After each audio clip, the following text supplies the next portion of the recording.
Welcome to our live stream marathon of one of Patheos' most popular series, Excavating the History of the Bible. Tonight, we're taking a look back at the episodes that dig deep into archaeology and the biblical world, pot shards, inscriptions, and city walls that bring ancient stories into sharper focus. Settle in for a binge-worthy journey through the landscapes, artifacts, and people who shaped the Bible's history. Let's begin with Episode 1, Introduction to Biblical Archaeology.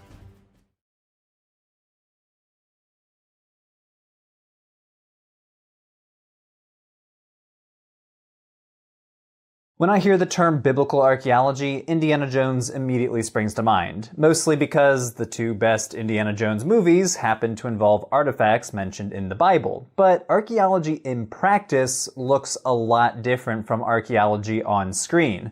There are no booby-trapped boulders or bombs. Instead, most archaeologists spend their time at libraries, labs, and archaeological sites, where they sift through material remains to reveal how people lived, worked, ate, socialized, and worshipped. And when it comes to biblical archaeology, well, that opens up a whole new set of issues. See, archaeology is the study of material remains, and the Bible, obviously, is a text. In the family of archaeology, a lot of professionals view biblical archaeology as an odd sibling because it's a field that allows a text to set the agenda, allows a text to set the questions we ask of the material data. However, as the archaeologist Aaron Brody argues, archaeology is notoriously bad at answering questions related to short-term or political history. The lifetime of any one individual is brief, and rarely, if ever, leaves behind archaeological traces. So, even a biblical character as famous or infamous as King Saul is almost impossible to find in the material record. What archaeology is good at is answering other types of questions related to medium and long-term histories, such as questions about society, economics, religion, resource procurement, farming. From excavations at these sites, researchers can piece together information about a bunch of different aspects of daily life, such as how did they manufacture their pottery, who did they trade with, what crops did they farm, what animals did they domesticate, what did their houses look like. Topics rarely covered in biblical texts. Archaeology is less equipped to detail the sort of exciting stories we see in the Bible.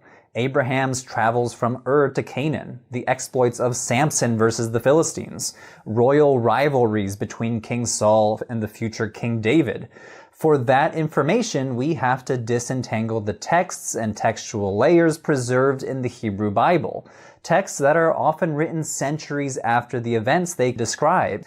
In this series, we will examine what archaeology reveals about the cultures mentioned in the Bible. And while we'll discuss the biblical text when it's relevant, I want to focus primarily on the material evidence. But first, we have to look at the discipline's earliest explorers, whose discoveries, methods, and theories forever changed the way we think about the Bible.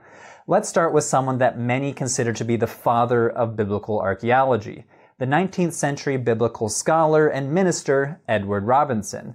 Like many of his peers, he viewed the Bible as a fundamentally historical document, a key to unlocking the biblical past. And his theological training motivated him to seek out evidence for biblical sites, people, and events on the ground as a way to prove the veracity of the Bible. So, equipped with the Bible on one hand and a map in the other, Robinson set out for the Holy Land in 1838 on a mission to identify the location of places mentioned in the Bible. And he was pretty good at it. He and his team identified a bunch of archaeological sites by matching modern Arabic place names with their hypothesized ancient Hebrew names as they would have been known in the biblical text.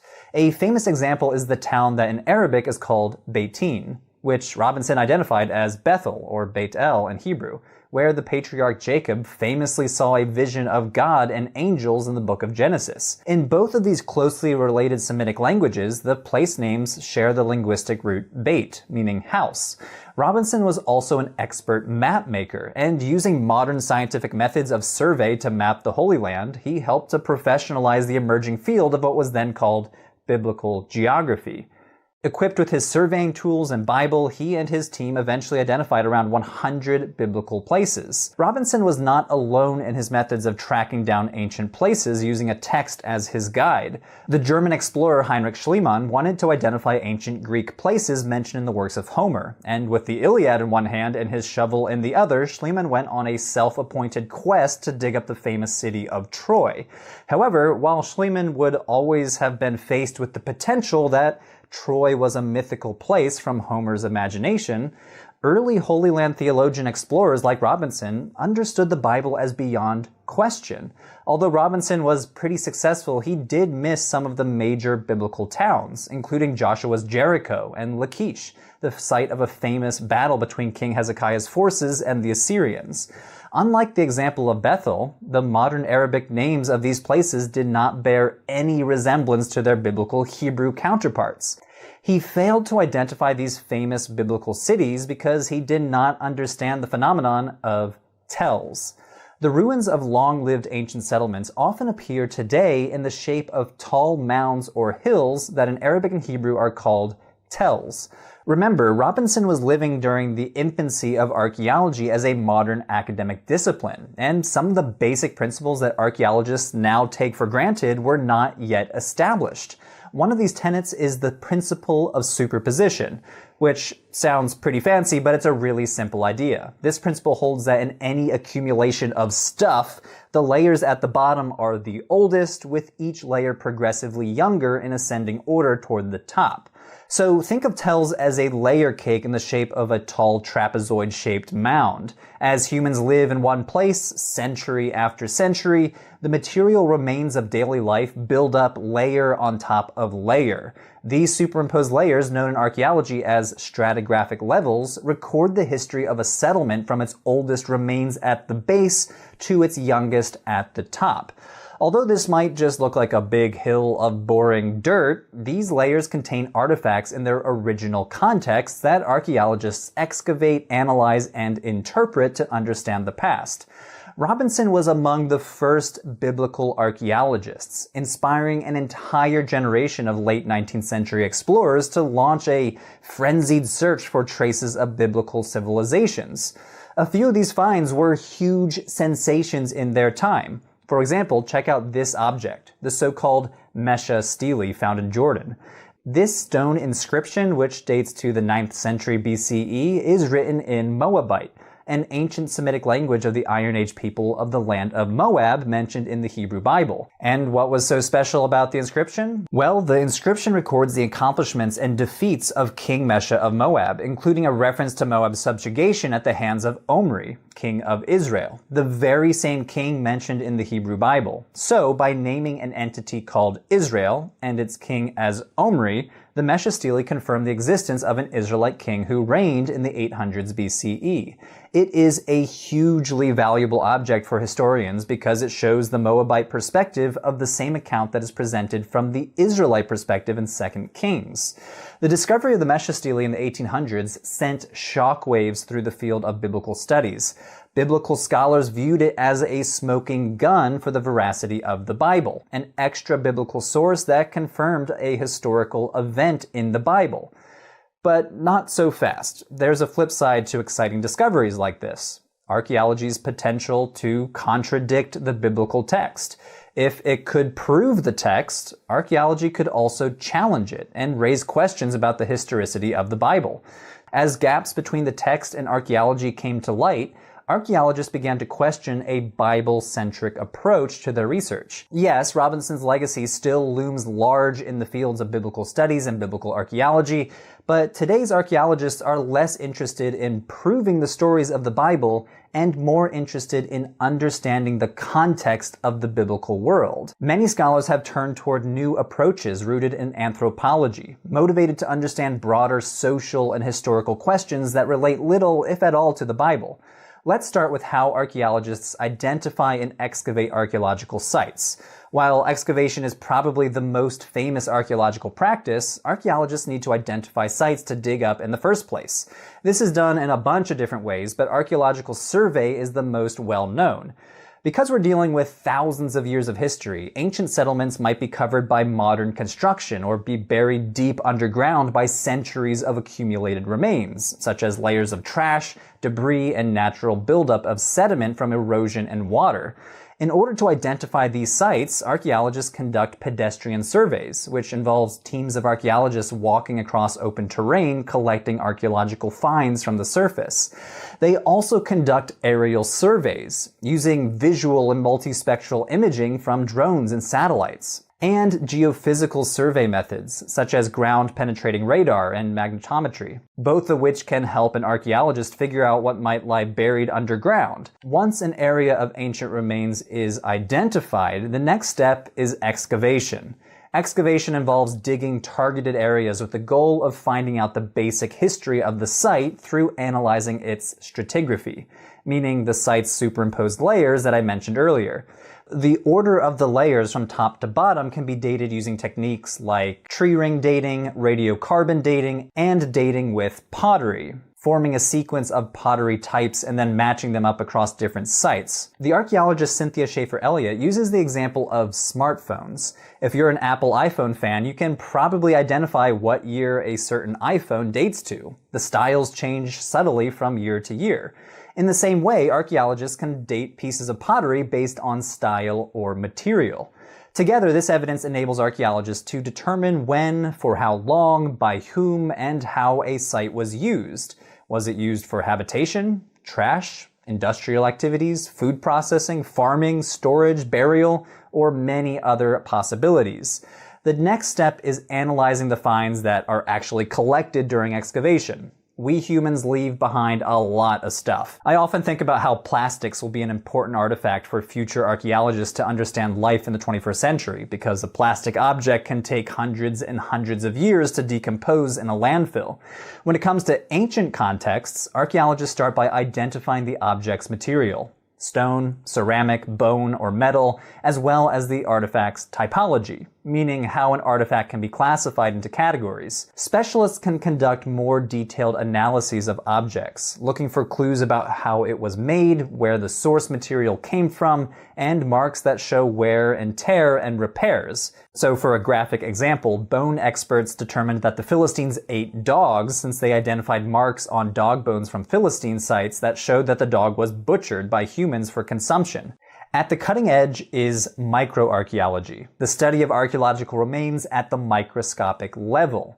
Microarchaeology has helped us reconstruct the diets of ancient people in particular. Paleobotany involves identifying preserved plant remains, often in the form of charred seeds and pits. This information tells us what plants people were farming, foraging, and eating, or what plants they were using as material for crafting or clothing. Other techniques try to reveal new insights on the chemical level. So one example would be residue analysis, which is a way of identifying what organic materials a vessel may have contained. The idea is that stable molecules like fatty acids seep into the pores of the clay and are preserved for centuries. These molecules are extracted and analyzed to determine what materials that vessel must have contained. So, for example, at the site of Tel Megiddo, a recent residue analysis of a juglet from the Middle Bronze Age found the world's earliest known use of vanillin, the main aromatic and flavor compound in vanilla. The study turned previous research on vanilla on its head. So archaeologists used to think that vanilla was first domesticated by the Aztecs in the 1300s. But this new evidence instead changed everything. Vanilla must have first been domesticated 3,000 years earlier and halfway across the globe in Southwest Asia. These are just a few examples of the potential of archaeology to change the narrative of history, pushing the boundaries of current knowledge of ancient peoples and challenging the status quo of biblical history. Over the course of this series, we'll examine different topics related to the Bible. In some cases, like the Canaanites and the Philistines, the Bible tells us so little that archaeology gives these people groups a new voice for the first time in centuries. We'll be starting in the Middle to Late Bronze Age, so stay tuned for Episode 2, The Canaanites. Hey everyone, that was Episode 1 of a new series that I'm producing in collaboration with Patheos. It's called Excavating the History of the Bible.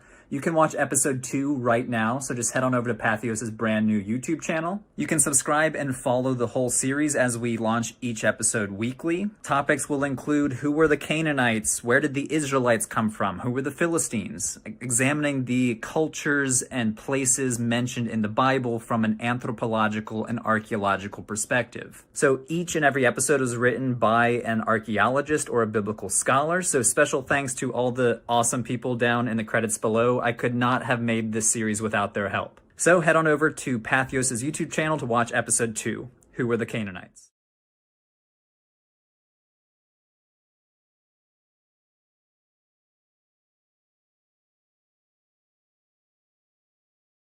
From tools and trenches to the stories in the soil, we move from how archaeology works to the world of the Canaanites. Urban centers, palaces, and diplomacy shaping late Bronze Age life. Here's something fascinating before we continue. The Amarna letters were written mainly in Akkadian cuneiform, the diplomatic language of the day. And here's another detail worth noting. Edward Robinson is often called the father of biblical archaeology for linking ancient sites to modern place names. All right, let's step into Canaan.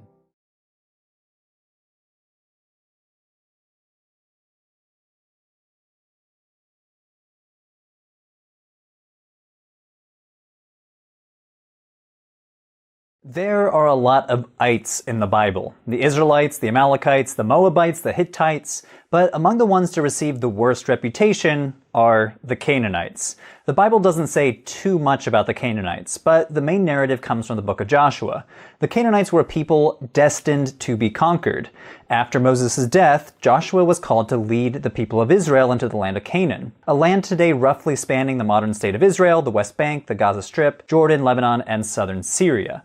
Upon entering the land, Joshua and the Israelites defeat Jericho, a strong-walled Canaanite city, but they continue to do a lot of conquering, culminating in Joshua 12, which lists 31 Canaanite kings whom Joshua and the Israelites apparently defeated. The focus is somewhat different in the book of Judges. Here we get lots of statements about the Israelite tribes not driving out Canaanites, nor destroying their cities.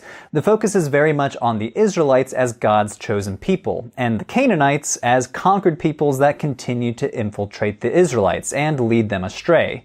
But let's set aside Joshua and Judges for a moment as we turn to the archaeological evidence to answer the question, who were the Canaanites, and what happened to them? Archaeologists view the Canaanites as the main population and native cultural group of the Bronze Age in this region before the appearance of the Israelites. And as we'll see from the archaeology, the Canaanites lived in big cities, worshipped in big temples, and survived under the thumb of the Egyptian Empire. Let's focus in on the 1300s BCE. Canaan during the Late Bronze Age. This was a region on the edge of Egyptian imperial control. Though not a significant center of power, Canaan played a crucial role as a cultural and commercial crossroads. See, there were two major road systems, the coastal route and the King's Highway, that connected Egypt with Syria, Mesopotamia, and ultimately the whole Aegean world via the Mediterranean coast. Canaan sat at the heart of it all. These routes spurred the development of long-distance trade that financed some of the biggest cultural achievements of the Canaanites that we'll talk about, including their urban culture, their monumental architecture, palace bureaucracies, and their cult practice. I want to focus on the 1300s because we get a pretty clear snapshot of the political situation in Canaan during this time because of the Amarna letters, a huge cache of clay tablets discovered in Egypt dating to a few decades in the Late Bronze Age. Basically, they comprised an administrative archive. Of the almost 400 known tablets, a big percentage of them record correspondences between Egyptian officials and the kings of small city-states in Canaan. For example, a few letters are from the Canaanite king of Ashkelon, a coastal city known as a major trading center due to its location along the coastal road. Notice how servile and obsequious the Canaanite king is to the pharaoh. He calls the pharaoh my king, my lord, my god, and he calls himself your servant, the dirt at your feet, the groom of your horses. He promises to the pharaoh that he'll continue to guard Ashkelon in accordance with the command of the king. Another letter is from the king Abdi-Heba, from a city you might have heard before, Urushalim, or Jerusalem. King Abdi-Heba begs the pharaoh to send reinforcements as he skirmishes with other Canaanite city-states. Letters like these are important in reconstructing Canaanite society, as well as political, economic, and religious relations with the Egyptians. They clearly illustrate the tight Egyptian grip on the region. Canaanite kings were sending them tribute, acting as vassals of the Egyptian empire, and begging the Egyptian leaders to settle disputes. This control is also evident in just how much Egyptian stuff turns up in Bronze Age excavations in the region. For example, check out the city of Beit Shan, located a few kilometers south of the Sea of Galilee. On top of the Tell, archaeologists discovered an Egyptian administrative center, including an Egyptian temple, the house of an Egyptian governor, and Egyptian inscriptions. These remains suggest that a bunch of Egyptians must have been stationed at different Canaanite sites, serving both administrative and military functions despite the distance from the Egyptian heartland. Overall, the role of Egypt in the Late Bronze Age was not to colonize Canaan, but rather to administer the collection of tribute, to impose security arrangements, and enforce a semblance of order on the quarrelsome Canaanite rulers. The material evidence from Late Bronze Age Canaan provides an excellent case study for identifying political activities of a dominant and imperialistic Egyptian power. Another thing we learn from the Amarna letters is that the Canaanites were by and large an urban civilization. The region was basically a collection of city-states. The tablets mention approximately 20 of them.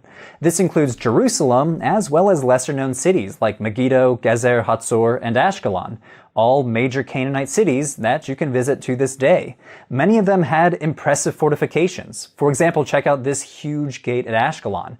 Built mostly of brick and limestone, the gate is 15 meters long.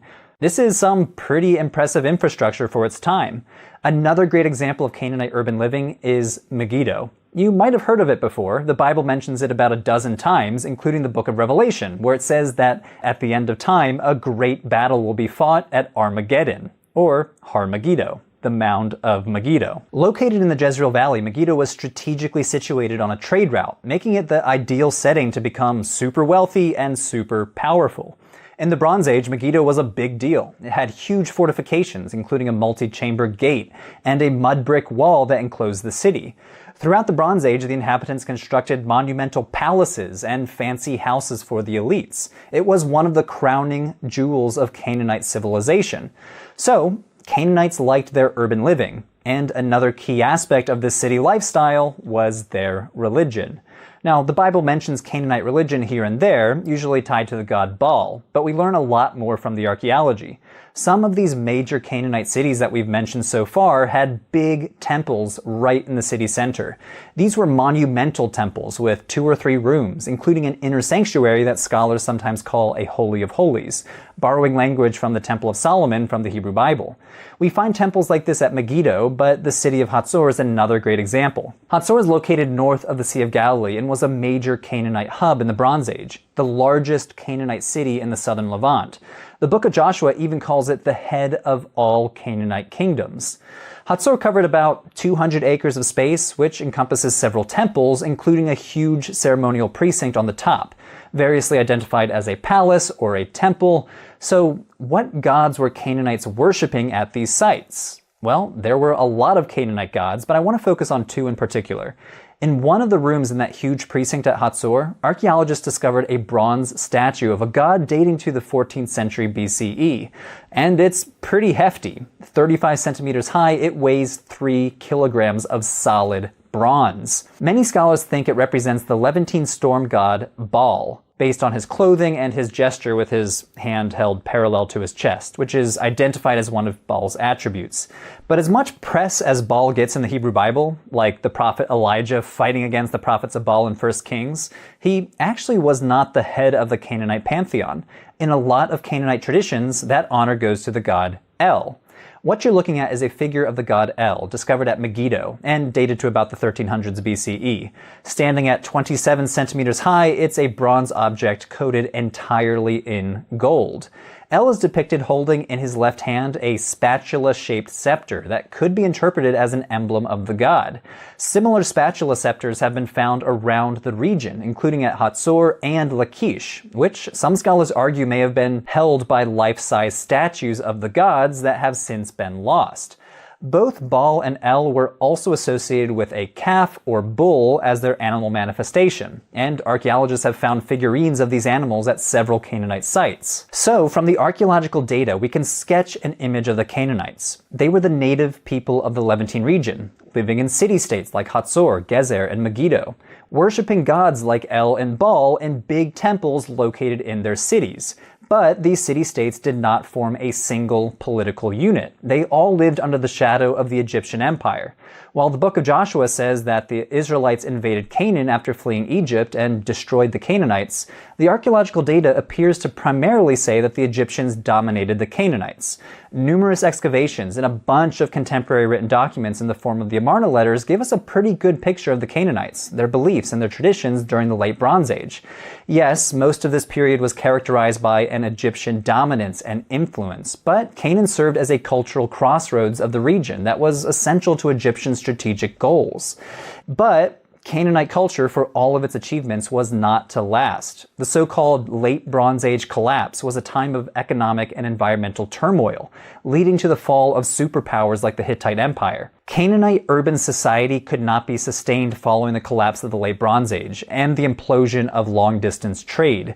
In the decades that followed, the Canaanites gradually transformed culturally as new groups emerged, including the Phoenicians, the Israelites, and the Philistines. Stay tuned, we'll be learning more about these people groups in future episodes. Hey everyone, that was the second episode in the brand new Patheos series, Excavating the History of the Bible. If you'd like to watch episode 1, you should click on the link right here. Stay tuned for episode 3, which will be focusing on the origins of the Israelites.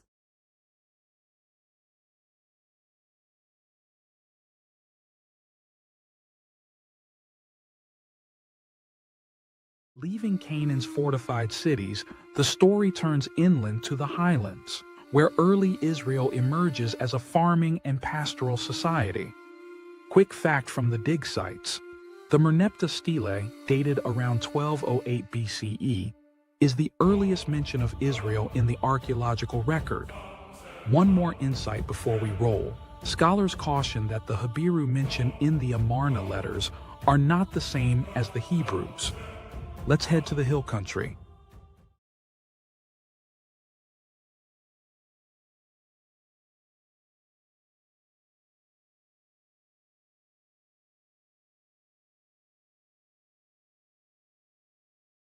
At its core, the Hebrew Bible is the story of a people called the Israelites. It tells of their origins, their struggles, and their special relationship to the God that they call Yahweh. But who exactly are the Israelites and where did they come from?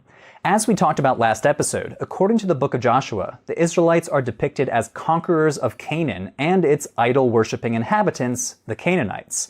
It's the sequel to the Exodus narrative, the fulfillment of their divine right to the promised land which was bestowed by God upon the Israelites' forefather, the patriarch Abraham. A reward that finally comes to fruition after 40 years of wandering the desert after escaping slavery in Egypt. The text goes on to tell of how Joshua led the tribes of Israel through Canaan, capturing city after city until they vanquished their enemies and inherited their birthright. They then settled the land and divided it geographically, with each tribe of Israel getting a piece of the pie. But the origins of the Israelites in the archaeological record is not so clear-cut. That's because the book of Joshua was not written at the same time as the events it describes. In fact, the text contains certain details that reveal that the story was written long after these events. For example, the walls of Jericho described in Joshua did not exist in the Late Bronze Age, nor did many of the place names given in the text. These places did exist in the 7th century, though, which is when many scholars agree that the story was likely written down. The archaeological evidence tells a different tale. Early Israelites were simple farmers living on the edges of civilization. But where did they come from? To answer this question, let's first turn to the historical record and the earliest documents that mention the group known as Israel. This is the Merneptah stele, a 10-foot tall black granite stone discovered in Thebes by the famous Egyptologist Sir Flinders Petrie in 1896. Inscribed on the stone are Egyptian hieroglyphs that record military victories over some of Egypt's neighbors by the pharaoh Merneptah. a pharaoh of Egypt's 19th dynasty who ruled from 1213 to 1203 BCE, during a critical period of change, upheaval, and instability across the entire eastern Mediterranean.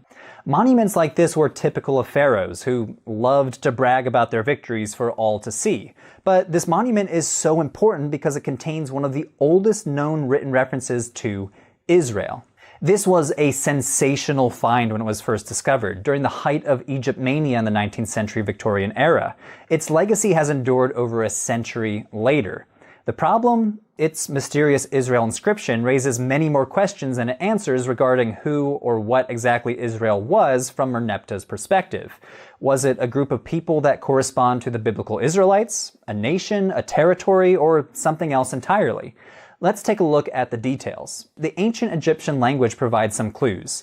See, the name Israel appears alongside several adversaries that Merneptah claims to have defeated, including the city of Ashkelon. The monument lists these enemies in a number of ways, such as by their general region, such as Canaan, or by their capital city, such as Ashkelon. In the Egyptian language, foreign countries, cities, and provinces are linguistically feminine. But when referring to Israel, the inscription marks it differently. It uses a different determinative, a linguistically masculine marker that indicates a foreign people. Why use the linguistic marker for people rather than land or nation?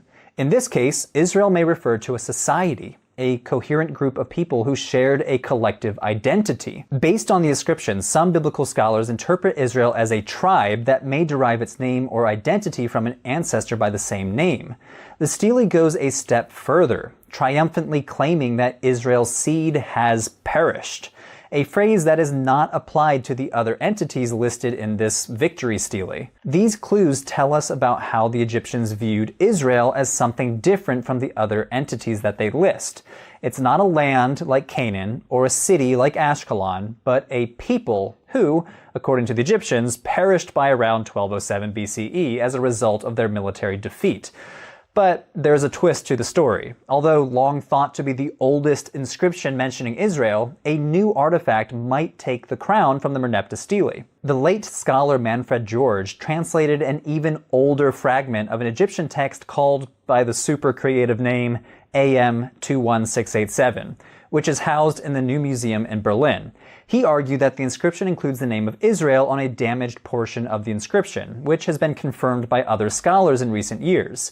But in this case, the name refers to a topography or a region rather than naming a people group like the Merneptah stele. Some biblical scholars and archaeologists suggest that the fragment could date to the reign of the pharaoh Haramhab, who ruled from 1319 to 1292, or Pharaoh Ramses II, who ruled from 1279 to 1213 BCE. But in either case, it could indicate an even older existence of an entity called Israel before Merneptah. Now, the Amarna letters contain equally mysterious references to a group in Canaan who are called the Habiru or Aparu, a word that means dusty or dirty. In one letter, the king of Byblos complains to Pharaoh that all of my cities, which are situated in the mountains or along the sea, have sided with the Habiru people. Basically, he's complaining about an unholy alliance between his own disloyal subjects and the Habiru. Another letter disparagingly compares the Habiru people to a stray dog, the ultimate insult for the ancient Near East. Eventually, more sources with this name appeared from across the Near East, from sites in Egypt, Syria, Canaan, and Mesopotamia. Scholars have grappled with whether or not these Habiru might be related to the Hebrews, a biblical name that is associated with the inhabitants of ancient Israel, who eventually became a group known as the Israelites.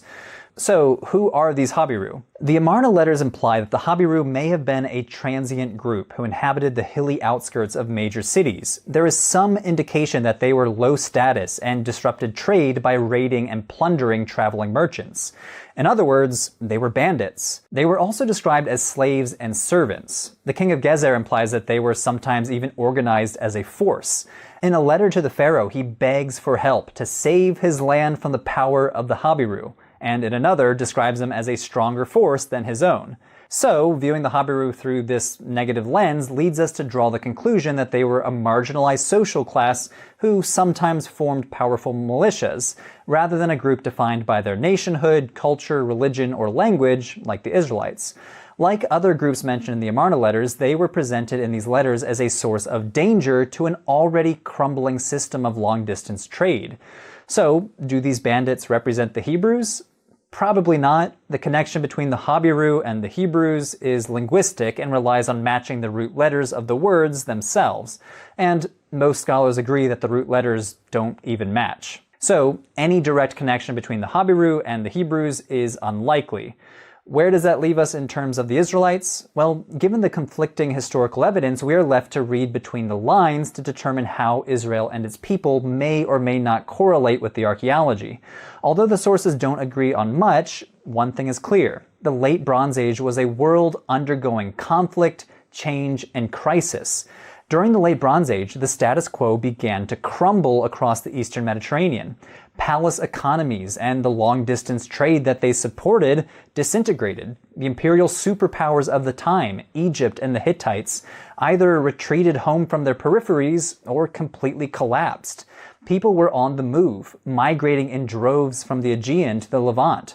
A letter from the palace archive of a coastal Syrian city dated to around 1207 BCE bore witness to burning cities.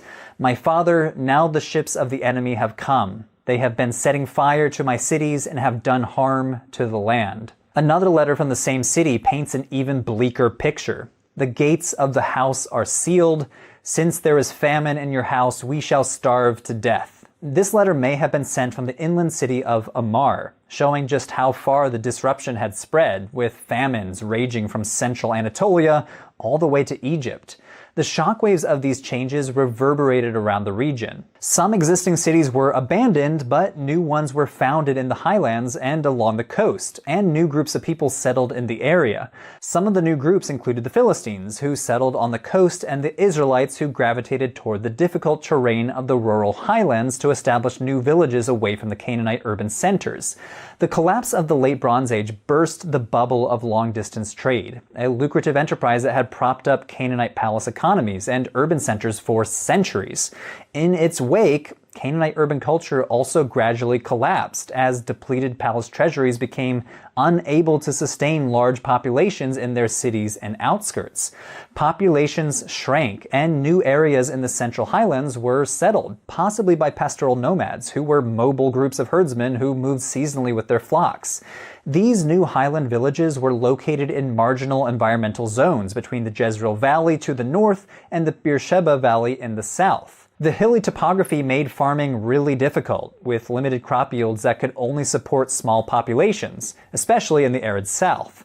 Without the surplus crops supplied by Canaanite city-states in exchange for dairy, wool, and meat supplied by the herders, these pastoralists had turned to other means of subsistence. So people were forced to adapt to their new socioeconomic conditions, starting with producing their own food through subsistence farming and animal husbandry. The thing about agriculture is that it requires staying in one place to tend the crops, so this shift also had the secondary effect of establishing permanent villages for populations who had previously migrated seasonally. The first signs of this new group emerged around 1200 BCE in newly founded villages in the highlands like Izbet Sarta, Khirbet Radana, and Tel Ed Nasba. Notice the small, roughly built houses and small grain silos. These remains of the Israelite village of Izbet Sarta are much smaller in scale than the big Canaanite urban centers we saw last episode. This is about all the infrastructure that we see in early Iron Age villages like these.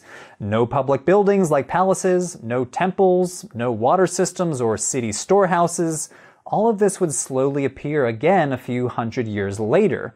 These remains tell us that the early Israelites appear to have lived a simple and egalitarian lifestyle of small-scale farming and herding. They shared living space, they shared labor, livestock, and silos for storing grain. From the 12th century through about the 8th century BCE, settlements that were scattered sparsely in the hills at first eventually grew to number in the hundreds as the Israelite population grew. They gradually formed a network of villages, towns, and fortified centers that transformed over time into important Israelite highland cities such as Shiloh, Bethel, and Jerusalem.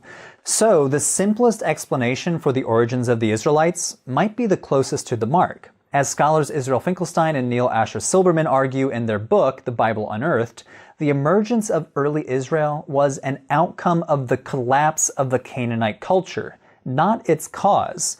And most of the Israelites did not come from outside Canaan, they emerged from within it. How do we know that these settlements were uniquely Israelite? Well, these villagers developed new forms of material culture, such as the collar-rimmed jar, which is often used as a marker of Israelite identity. They also developed distinctive architecture, such as the pillared 3- or 4-room house. They appear to have adopted new dietary rules too, in part avoiding eating pigs. Finally, they developed new religious practice centered on the worship of the God of Israel. This explanation of a gradual transition from Canaanites to Israelites also helps to explain why vestiges of Canaanite culture endured among Israelite populations for centuries. The Israelites set up open-air cult sanctuaries on hilltops where worshippers would go to deposit religious figurines. Female figurines were especially popular and may have represented Asherah. Now, of course, the emergence of any people group is an incredibly complex process, and archaeologists continue to debate the origins of the Israelites. Archaeologists see continuity with Canaanite culture, such as pottery derived directly from Canaanite styles, as well as the continuity with Canaanite cultic practice, such as the Asherah figurines. But archaeologists also note discontinuity from Canaanites of the Bronze Age, like the new settlement patterns and more egalitarian social structure exemplified by these small hamlets in the central hill country, a far cry from the grand urban lifestyle of Canaanite cities like Ashkelon, Hatzor, or Megiddo. Scholars of the past few decades have offered modifications of this pastoral Canaanite model that I've outlined in this video.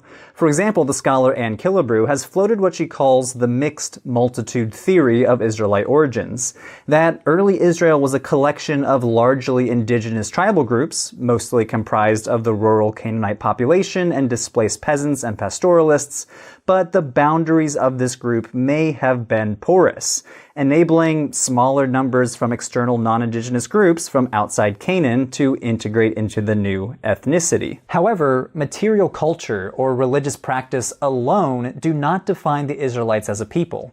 What binds together a group of people as an ethnicity or a nation like the Israelites is a shared narrative of common origins, descent, and identity. That's the work of the Hebrew Bible, to bring together the historical threads of the Israelites as a people and package the story through the special relationship with Yahweh.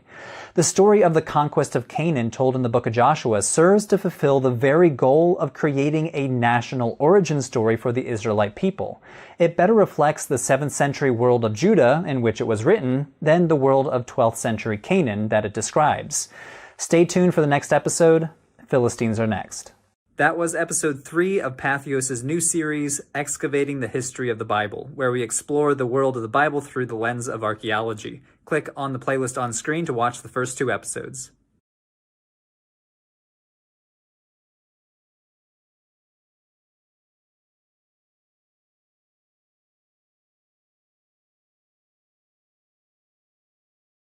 From Israel's uplands, we shift to the coast, where the Philistines leave their mark with Aegean-style pottery and fortified cities. Here's a surprising connection. Philistine ceramics often reflect Mycenaean influences, marking an Aegean link. And another clue from Egypt. Earliest Philistine references appear in Egyptian inscriptions, tracing their arrival. Now, let's meet the Philistines. This is the mortuary temple of Pharaoh Ramesses III, located at Medinet Habu near Luxor, Egypt. Inscribed on the walls of this temple is the earliest archaeological reference to one of the greatest villains in the Hebrew Bible, the Philistines. They're always causing trouble for biblical heroes. They gouge out Samson's eyes before he drops a building on a bunch of them. They steal the Ark of the Covenant from Jerusalem, and they famously lose their champion Goliath in a duel against David. But who were the Philistines, and where did they come from? And what have archaeologists discovered about their culture? Let's turn back to those carvings on the walls of Medinet Habu. This inscription describes a series of attacks up and down the Levantine coast by a coalition of seafaring armies, culminating in an invasion of Egypt in the 1170s BCE. The inscription reads, "The foreign countries made a conspiracy in their islands. No land could stand before their arms. They were coming forward toward Egypt." The inscription then describes the distinct people groups attacking Egypt. Their confederation was the Peleset, the Tejeker, the Shekelesh, the Denian, and the Wesha. And here they are, at least according to the Egyptian artists. A bunch of foreign soldiers with nifty feathered headdresses and distinctly different features compared to the Egyptians. One section of the sculpture depicts Ramses III standing before a dramatic naval battle. Egyptian and invaders' boats crushed together, foreign soldiers falling overboard. Another section depicts the same feathered invaders carried off as prisoners. Scholars now call these people the Sea Peoples. They start appearing in Egyptian sources around 1400 BCE, and by 1100 they apparently were a huge thorn in the side of the Egyptians. A bunch of different primary sources from the New Kingdom period suggest that the Egyptian Empire frequently dealt with Sea People attacks. Now, throughout the 20th century, some scholars even blamed the Sea Peoples as the cause of the so-called Late Bronze Age collapse, an apparently widespread phenomenon when the Eastern Mediterranean region succumbed to a gradual process of political, economic, social, and cultural fragmentation. The superpowers of that time, the Hittite Empire and the Egyptians, were in crisis. The Hittite Empire itself dissolved entirely. Major cities in the Eastern Mediterranean either were destroyed or disappeared. International trade apparently dried up. The argument goes that the Sea Peoples were a primary cause. Invaders from Crete, Cyprus, mainland Greece, and even as far away as Sardinia, coming in and trashing the Levant. However, archaeologists in recent years have modified this Sea Peoples invasion narrative. As with any large-scale historical phenomenon, it's way too simplistic to blame a single cause. The Late Bronze Age collapse was a slow-moving phenomenon that took place over the course of a century or more. In fact, the Sea Peoples might have been victims of the Late Bronze Age collapse themselves, escaping from their homelands as refugees. As the archaeologist Eric Klein argues, we really shouldn't think of the Sea Peoples as waves of organized armies like the Crusades, but probably more like loosely or poorly organized groups. The Egyptian sources, like the mortuary temple of Ramses III, show that these groups apparently had women, children, household goods, and even livestock with them. This motley crew hardly resembles a menacing army. Taken as a whole, the archaeological evidence seems to indicate that some Sea Peoples may have settled the Eastern Mediterranean by force, but others peacefully. So, what does all of this have to do with the Philistines? Well, remember that list of Sea Peoples mentioned at Medinet Habu? Let's focus on the first one mentioned, the Peleset. Or, more accurately, since ancient Egyptian does not have vowels, the PLST. Scholars have identified these people as none other than the Philistines themselves. Not only is the name linguistically related to the name Philistine, another Egyptian source dating to around the same time period locates the Peleset in 3 cities in southern Canaan: Ashkelon, Ashdod, and Gaza, cities famously known to be part of the kingdom of Philistia according to the Bible. So, this is the general backstory of the Philistines. They were one of several so-called Sea Peoples, possibly with roots in the Aegean world, maybe Cyprus or possibly southern Anatolia, who migrated to southern Canaan around 1200 BCE, establishing a kingdom based around several major cities, including Ashkelon, Ashdod, Gaza, Gath, and Ekron. But what is the evidence for connecting the Philistines to Aegean cultures? Let's start with the pottery. Remember that pottery is a powerful tool that archaeologists use to date and identify ancient sites, kind of like how we could identify the decade a cell phone belongs to by how it's designed. Archaeologists can link pottery to certain cultures and centuries based on the pottery's style, material, and decorations. And when it comes to the Philistines, archaeologists have discovered Aegean-style pottery at Philistine cities. Check out this photograph. We're looking at an example of Mycenaean 3C pottery, discovered on the Aegean island of Kalymnos. Archaeologists have discovered similar examples in other Aegean sites on Cyprus and mainland Greece. Now, check this out. See any similarities? Light color, dark brown paint? Well, the first picture is an example of Mycenaean 3C pottery from a Greek island. The second example is Mycenaean 3C1 pottery, or more simply nicknamed Philistine monochrome. Yes, this vessel was discovered in the Philistine city of Ekron, so notice the crazy close similarities to Aegean-style pottery. And in fact, archaeologists have discovered Mycenaean 3C1 pottery all over Philistine cities dating to the early Iron Age period. And it was pretty common. At the city of Ekron, for example, Mycenaean 3C1 pottery accounts for somewhere between 40 to 50% of all pottery discovered that dates to the early 12th century. So, what does this tell us about the Philistines and their culture? Archaeologists in the 1970s theorized that the Philistines must have taken this pottery with them from their homelands in the Aegean, or Cyprus itself, when they migrated to their new land. But after studying the pottery using a chemical technique called neutron activation analysis, researchers discovered that these pots were not imports. They were locally produced, created from the same clay found in Philistia itself. In fact, clay with the same chemical fingerprint that we see in later Philistine styles, like Philistine bichrome pottery. So this leads scholars to conclude that the Philistines were making this pottery for themselves, using Aegean-style manufacturing technologies never before seen in the Levant, but not as mere imitators of the style, but as people who migrated to Philistia, carrying with them the technical know-how to continue these styles from a parent culture somewhere in the Aegean world. Here's another example. You're looking at a figurine called an Ashdoda figurine. Basically, she's a female figurine that some archaeologists identify as some sort of Philistine goddess, though in this case, half goddess, half offering table. Archaeologists have discovered similar figurines at major Philistine sites, including Ashkelon, Ashdod, and Ekron, dating to as early as the second half of the 12th century. Now, check out these figurines. Archaeologists call these psi figurines. Because of their elongated necks and raised arms, they look kind of like the Greek letter psi. The examples on the left were found in Greece, Crete, and Cyprus. The example on the right from the Philistine city of Ashdod. Again, we might be looking at evidence of a people that carried with them religious and technical knowledge from the Aegean world to the southern coast of Canaan. What about the Philistine diet?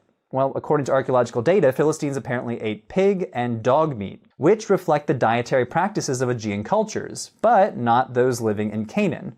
Let's start with the pigs. In the Iron Age 1 period, we see higher frequency of pig bones at Philistine sites compared to neighboring sites. At Ashdod, almost 15% of all bones discovered by archaeologists were pig bones. Iron Age Gath? Well, between 13 and 16%. Outside of Philistia, pig bones are much more rare. This may point to higher rates of pork consumption among the Philistines. The theory goes that the Philistines brought pig culture with them from their homelands around the Aegean to the Levantine coast. Analyses of the pig bones found at these sites show that they are genetically related to European pigs. And in fact, wild boars today in Israel and the Palestinian territories are more genetically similar to European boars than those found in surrounding cultures. The Philistines also apparently ate dog meat. While dog bones are a fairly rare find in late Bronze Age Canaanite sites, at the dawn of the early Iron Age, we suddenly see a big spike in dog bones at Philistine sites. And these bones seem to point to evidence of food preparation and consumption. So, for example, archaeologists have noticed cut marks on dog bones that indicate that the Philistines were butchering dogs, and discoloration on the bones implies that they were roasting the meat. Again, this might point to their Aegean origins.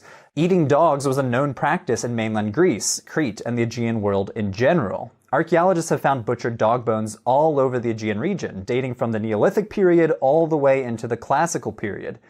And finally, Philistine DNA may also point to European origins. A team of archaeologists extracted and analyzed DNA from 10 individuals buried in the Philistine city of Ashkelon. These skeletons date to the late Bronze Age and the early Iron Age, the same time period when the so-called Sea Peoples were thought to have showed up in this region. The researchers published their result in 2019, which showed that the DNA from these individuals exhibits specific European patterns, similar DNA patterns that we see in southern Europeans, in Italy, the Aegean, and southern Spain.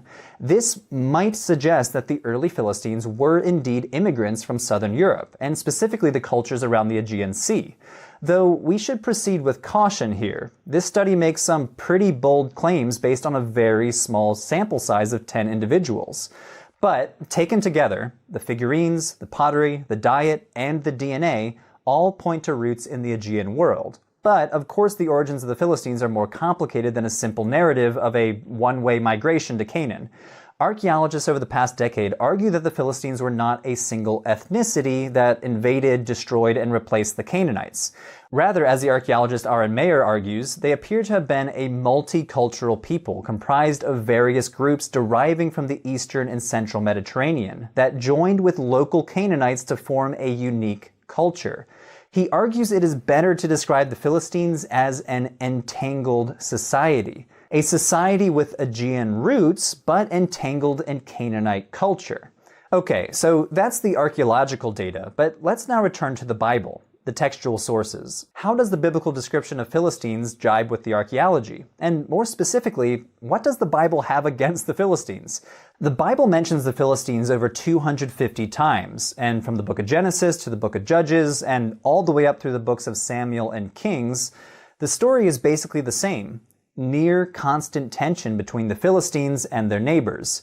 But was there really historical tension between the Philistines and the Israelites during the time periods that these books were thought to cover? These are tricky questions to answer because most biblical scholars today agree that the texts containing the most dramatic stories about the Philistines were composed or redacted centuries later, probably during the 7th or 6th centuries BCE. In other words, hundreds of years after the period that the famous stories of Samson or King David were thought to have happened. Because of this, scholars need to identify what parts of the Hebrew Bible preserve actual memories of Iron Age Philistia, and what parts reflect the political situation of later centuries. There are basically two sides of the argument. Israel Finkelstein, one of the most prominent archaeologists of this region over the past few decades, has argued that the biblical references to the Philistines do not contain any memory of early Iron Age events or cultural behavior. Let's take the city of Gath as a case study, famously the hometown of the giant Goliath. It is the most frequently mentioned Philistine city in the book of Samuel, and many of the battles between the Israelites and the Philistines take place east of the city. But decades of excavations in and around the site of Gath, also called Tel Asafi, have revealed no evidence of hostility between the Philistines and their neighbors to the east. The biblical scholar Daniel Pioski writes that for a period of around 3 centuries, we find no clear evidence that forces from Gath ever attacked or destroyed a single location within the neighboring regions of Israel or Judah, or conversely, that it was attacked by individuals from these areas during this time. In fact, the archaeological record seems to indicate the opposite was true, as there's evidence that Gath was actively engaging in economic and cultural exchange with its neighbors to the east. The Philistine religion is another possible example of archaeology telling a different story than the text. The Bible suggests that the main Philistine god was a male god named Dagon. But the most common religious paraphernalia that we find in Philistine sites are those female figurines that we mentioned earlier, and the mention of a female goddess on an inscription found in the Philistine city of Ekron, which suggests that the main god was a goddess, not Dagon. On the other side of the coin, some archaeologists and biblical scholars do argue that the stories about the Philistines in the books of Samuel or Kings might contain kernels of actual data about Iron Age Philistines. So, for example, the very fact that the Bible mentions Gath so often is interesting because while the city was one of the biggest cities around the 10th century, Gath apparently dwindled in importance in later periods. Excavations at Tel Asafi have demonstrated that the city was destroyed by fire in the 9th or 8th century and never fully recovered. So this leads the ancient historian Itamar Singer to argue that the Hebrew Bible includes at least a memory of Iron Age Philistia, even if the text includes some pretty obvious anachronisms. Overall, the Philistines are the subject of some of the most recent and cutting-edge archaeological studies. Archaeologists discovered a major Philistine cemetery only a few years ago. Their DNA has been sequenced in detail, but a lot of their culture and society remain a mystery to this day. If you'd like to learn more about the Philistines, I'm including a bibliography in the description below, as well as links to excavations at Tel Asafi, Ashkelon, and Ekron. Thanks for watching, and stay tuned for the next episode. Hey everyone, that was episode 4 of Patheos' new series, Excavating the History of the Bible. Click on the link on screen to watch the first 3 episodes, and stay tuned for episode 5, Iron Age Jerusalem.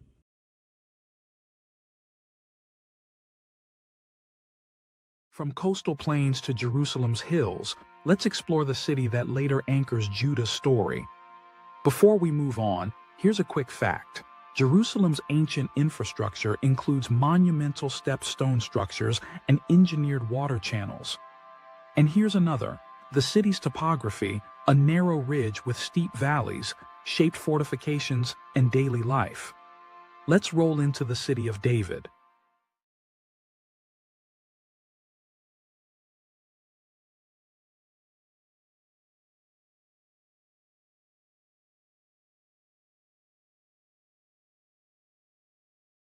Looking at Jerusalem today, it would be easy to assume that the ancient city of the Canaanites, and later the Israelites, was originally located outside the old city walls that still dominate the skyline of the city today. But these walls, with their monumental gates and huge towers, are actually medieval. They date to the middle of the 16th century, built by the Sultan Suleiman the Magnificent soon after Jerusalem became part of the Ottoman Empire. Research from the last 150 years actually shows us that the earliest sections of Jerusalem sat outside of these walls. In this episode, we'll examine exactly where the biblical city was located and how it developed over time. Jerusalem is complicated, especially if you haven't been there. It sits in the middle of a mountain range about half a mile above sea level, surrounded by limestone hills and crisscrossed by deep valleys in between. A good way to think about Jerusalem is by thinking of two main lines of hills, one on the west, one on the east, with a valley in between each one. This is the main core of the city. The famous Dome of the Rock stands out on the eastern side, and the hill across from it is the Western Hill. You really can't see the central valley anymore because over time it has been filled with debris since antiquity. On the outside of the eastern and western hill lines, there are two deep and prominent valleys, the Hinnom Valley on the west and south, and the Kidron Valley on the east. So, where exactly was the earliest city of Jerusalem located? By examining the writings of 19th century explorers and the first modern maps of Jerusalem, it's clear that all scholars thought that the city of the Jebusites and David was founded on the western half of the city. You might remember the American scholar and explorer Edward Robinson mentioned in episode 1. He is one scholar among many who assumed that the biblical city of David was located here.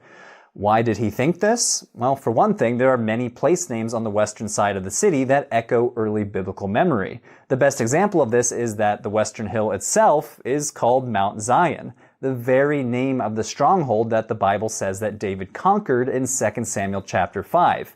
If that wasn't enough, the high tower that stands on the north side of Mount Zion, just inside today's Jaffa Gate, is named the Tower of David, and the traditional tomb of King David is also located on the Western Hill. Early modern scholars interpreted this as a claim that the city of David and Solomon must be on the Western Hill. Seems like a slam dunk, right? Not so fast. Remember, archaeology wasn't even in its infancy yet. By the time Robinson died in 1863, even the most basic of excavations had not been carried out in the city. What we today would call scientific archaeology did not begin in Jerusalem until the excavations by a British archaeologist named Kathleen Kenyon almost a century later. So there was no way to scientifically test the idea that David's city sat on the Western Hill. Excavations finally began in Jerusalem just after Robinson died, and the new data that started to emerge turned all of the theories upside down. Earliest Jerusalem was not on the Western Hill after all, but instead on the much lower, smaller, and less prominent southeastern ridge. Looking at the old city today, you would never guess that the city of biblical lore sat outside the monumental walls, and it would take several decades longer for this view to become the scholarly consensus. But over time, even more archaeological evidence eventually led all scholars to accept that the earliest Jerusalem was not where they once thought. So, why did ancient Jerusalem's first inhabitants establish the city on the small and less significant southeastern hill? There is probably a simple answer. At the foot of the eastern side of this hill bubbles the city's only regular source of fresh water, which is known in the Bible as the Gihon Spring. At this strategic spot, Jerusalem's inhabitants clustered near the spring and eventually built a city around it. Some of the earliest pottery in Jerusalem was found in this area. The first defensive walls of Jerusalem were built around the spring and its neighboring hill, a small ridge that plunges down from just underneath Al-Aqsa Mosque today. This ridge is surrounded by valleys on all three sides, making it easily defensible. However, Jerusalem remained vulnerable to its northern side, which has nearly always been the point of access for conquering armies throughout history. From the Babylonians to the Romans to the Crusaders, they all breached Jerusalem's walls from the north. Most scholars believe that the first textual references of Jerusalem comes from Egyptian execration texts, curses against rulers and their cities that were written down on clay figurines or pieces of pottery. The name of Jerusalem and its king, Yakar Amu, is recorded on one of these texts. We can also learn about late Bronze Age Jerusalem from the Amarna tablets, which we discussed in episodes 2 and 3. The Amarna tablets are a huge cache of tablets discovered in Egypt that record diplomatic correspondences between Canaanite kings and the Egyptian pharaohs. One group of them came from the ruler of Jerusalem himself, who was named Abdi Heba. Altogether, we have 6 such letters from Jerusalem. They show that Jerusalem was a kind of localized city-state under control of the Egyptian Empire. So when we think about the fact that late Bronze Age Jerusalem must have had a centralized administration, a palace, a scribal school, and perhaps a city wall, it's kind of weird to learn that there are very few remains at all from this time period. Although we assume that the city roughly sat in the location of the earlier Middle Bronze Age, its overall character remains one of the biggest archaeological mysteries. So let's fast forward to the Iron Age when the Bible says that King David conquered the city. The story in 2 Samuel chapter 5 is confusing, and part of the text may even be missing. The story may have also been reshaped and redacted as it was handed down before later being set in the biblical canon that we know today. The story goes something like this. According to 2 Samuel, David appears to tell his army that in order to attack the Jebusite inhabitants of Jerusalem, his army needed to get up a water shaft. In the parallel story in 1 Chronicles chapter 11, it's David's commander Joab who attacks the Jebusites first. But there's a problem. Because the Hebrew word that refers to this water shaft is used only twice in the entire Bible, it's not exactly clear how to understand the term. Does it refer to a vertical shaft, a horizontal tunnel, or something else entirely? Now, this hasn't stopped some from suggesting that they know exactly where this water shaft was. Remember the Gihon Spring? Well, there's a complex set of tunnels that come off in almost every direction. Some of them were dug intentionally to bring water to other parts of the city, and others were formed naturally over time by erosion. One of the vertical shafts near the spring was discovered by an early British explorer named Charles Warren. Several decades after Warren found that shaft, a French scholar theorized that this was the very shaft mentioned in 2 Samuel. So by this theory, Joab ascended the shaft and climbed into the city to surprise attack the Jebusites and open the gates for David's army. For almost a century, this theory was nearly universally accepted. And if you go there today, you will hear tour guides repeat the story again and again.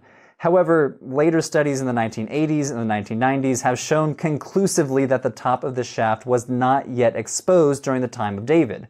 Had Joab or David climbed up to the top, they would have hit a dead end. There is another mention of a Jerusalem conquest in Judges by the tribe of Judah. Although it does not mention that the Judahites settled in the city, it does say that they captured it and set it on fire. It's hard to know if this represents only a temporary conquest of the city before it was retaken by the Jebusites, or a completely different literary tradition that explains how it fell into the hands of the Israelites. So, from the text and the archaeology, it's hard to understand how exactly Jerusalem became David's capital. 2 Samuel claims that David built a palace, fortified the city, and purchased the area where the temple would later be built by Solomon. But what can archaeology tell us about David, Solomon, and their building projects? Not much. The true nature of David's kingdom is one of the biggest ongoing debates among scholars. There is at least a broad agreement that David existed as a real person. In 1993, David's name was deciphered on an Aramaic inscription from Tel Dan, a site near the northern border of the modern state of Israel. However, there are no known inscriptions that mention Solomon at all. So what about their building projects in Jerusalem? Well, the topographical setting of Jerusalem broadly fits the biblical description of each project, but few remains from the time of David and Solomon have ever been discovered. And nothing of Solomon's temple or his palace complex has come to light. And because today most of this area falls within a politically sensitive space, the Dome of the Rock Plaza called the Haram al-Sharif, it's unlikely that it will ever be excavated anytime soon. One archaeologist named Eilat Mazar has claimed to find the remains of King David's palace, just above the Gihon Spring, But very few archaeologists agree with her, because she has not been able to convincingly date the building she uncovered to David's time. But just underneath the area that she dug, there is a massive retaining wall that archaeologists call the stepped stone structure. Very creative name, I know. Because the eastern edge of this hill is so steep, ancient builders needed to construct supporting walls in order to build anything large on top. A structure this big must have supported big buildings on the crest of the hill. But archaeologists debate what it could have been. A Canaanite structure? David's palace? Another building altogether? Archaeologically, we really can't say one way or another. Ascertaining the date of the stepstone structure may help to date whatever buildings originally sat on top. But there are a few problems. First, the most recent major excavations of the retaining wall from the 1980s still have not been published. Second, scholars have very different opinions about when the structure was built, with some dating it to the end of the Late Bronze Age, which would make it Canaanite, and others to the early Iron Age and others to the Iron Age II period. Moreover, excavations in this area remain hotly contested, as the area is part of the predominantly Palestinian neighborhood of Silwan. Pushes for new excavations in the area are thus frequently politically motivated and would disrupt the lives of the people living there today. So, scholars will continue to debate how the meager archaeological evidence related to Iron Age Jerusalem correlates to the grand city of David and Solomon described in the Bible. Does the lack of archaeological evidence for early Israelite Jerusalem mean that the Bible is just wrong about the details of David and Solomon's Jerusalem? Or was much of this early evidence destroyed by later building projects? Are we even digging in the right places? Only new data and further research can help us address these questions. Thanks for watching. That was the latest episode of Patheos' new series, Excavating the History of the Bible. Click on the playlist on screen to catch up on the whole series.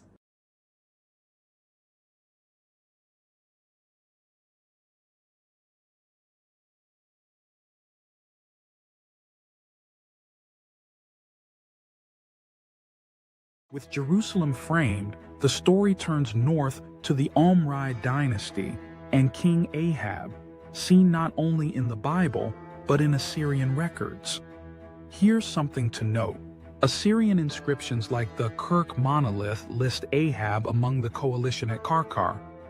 And another fascinating detail, the ivory house tradition points to luxury crafts tied to the Omride court. Ready to uncover more? Here we go.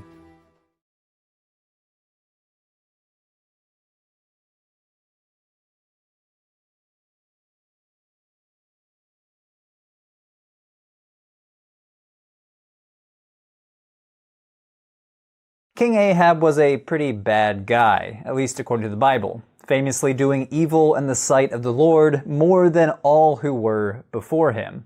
1 Kings describes Ahab worshipping Canaanite gods like Baal and Asherah, as well as running into conflict with the prophet Elijah.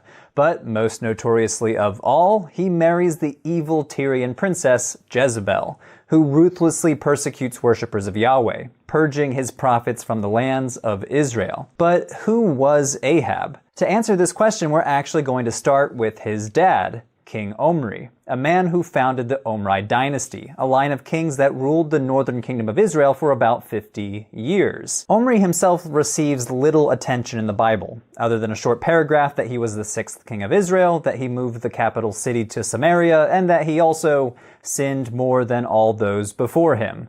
This pretty much summarizes the Bible's view of the Omrides, shining a very unfavorable light on him and his lineage. The Omrides were a line of idol worshippers who angered the Lord, the God of Israel. Ahab, his son, died in battle, shot by an archer, while Jezebel was thrown to her death from the palace window at Jezreel, and her body eaten by dogs.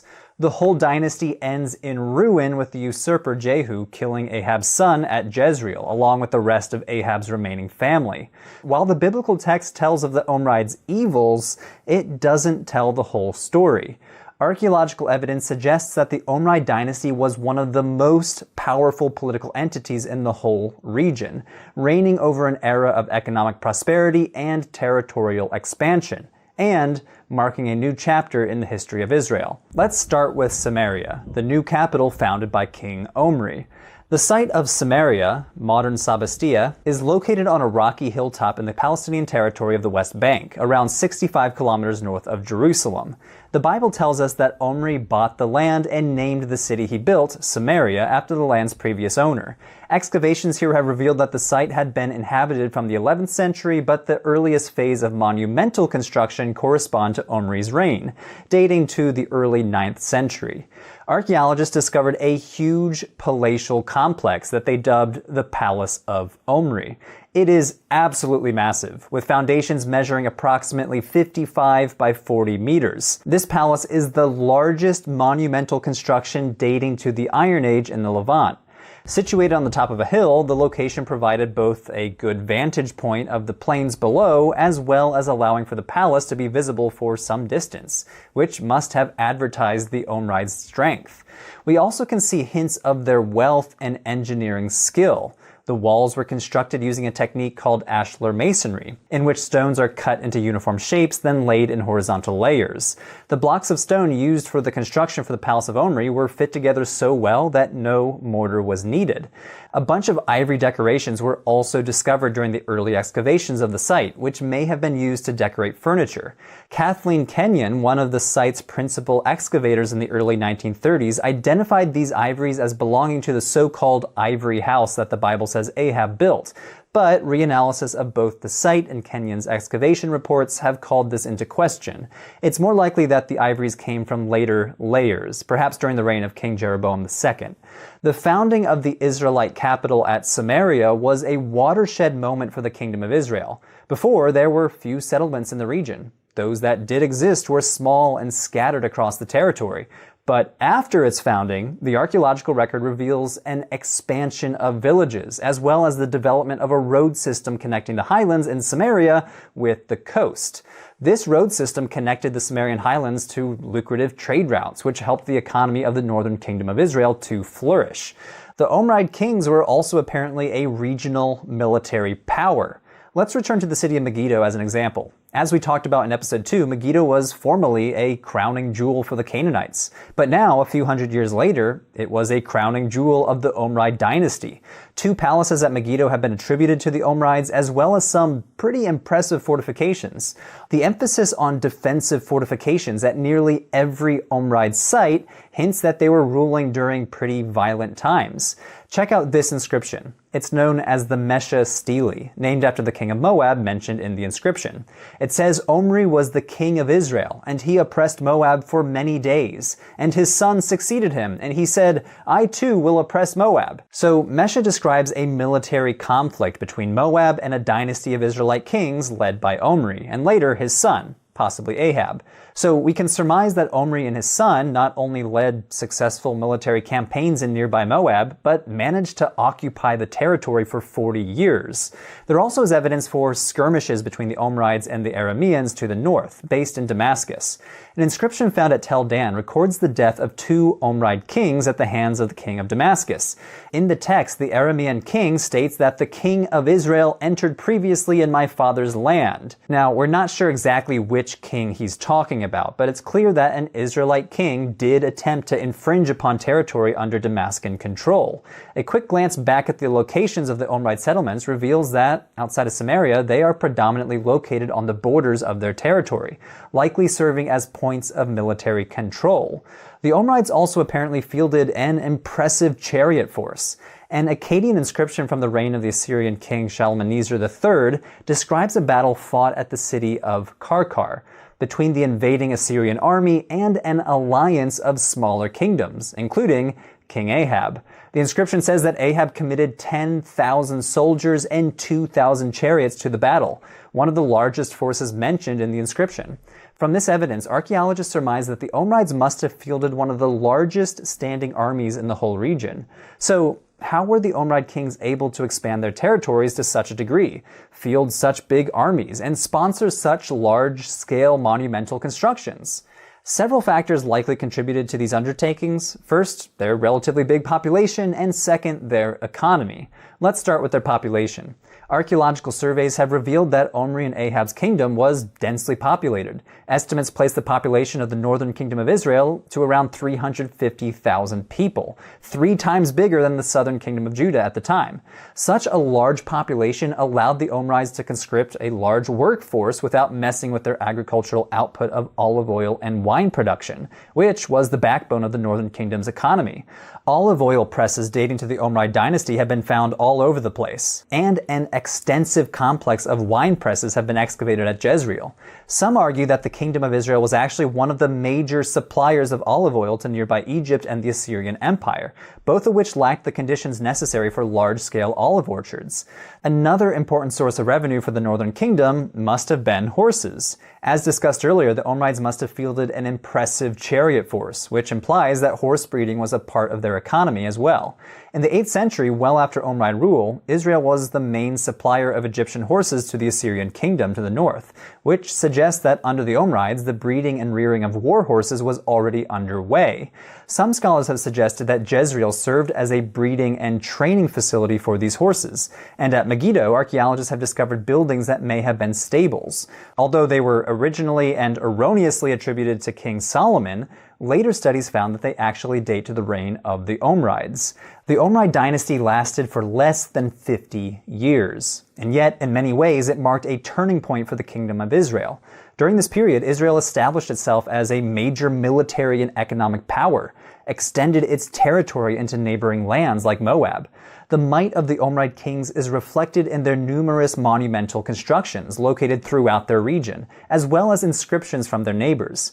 However, this golden age of the northern kingdom was not to last. A little over a century after the death of the last Omride king, political stability in Israel collapsed, and the lands that once belonged to the northern kingdom fell into the hands of the Assyrians. This left its neighbor to the south, the kingdom of Judah, to face off against the Assyrian Empire all by itself.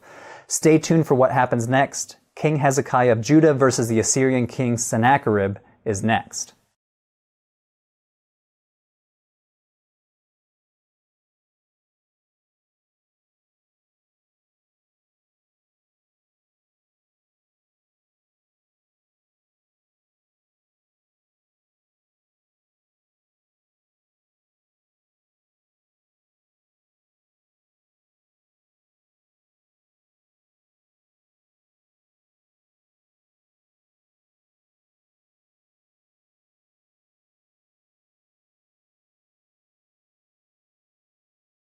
From Ahab's alliances and ivory palaces, we turn to a moment of crisis.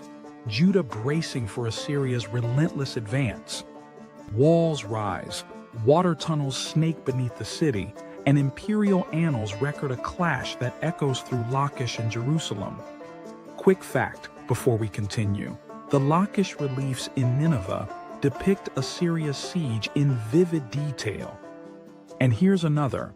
Hezekiah's tunnel redirected water inside Jerusalem's walls for defense. Time to dig deeper.